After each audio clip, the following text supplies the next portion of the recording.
देवव्रत ने एक फिर उनके फादर जो शांतनु हैं, उनको दूसरी महिला से प्यार होता है, सत्यवती से।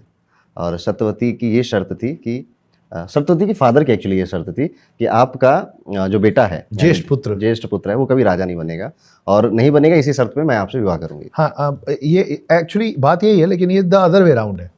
द अदर वे राउंड ऐसे है कि उनको तकलीफ इस बात की थी कि राजा से ब्याह करके मेरी बेटी राजा की ब्याहता बन के उसको क्या मिलेगा, उसको खुद के लिए कुछ चाहिए नहीं, और मेरे आने वाले जो संतान हैं, जो मेरी बेटी से होंगे,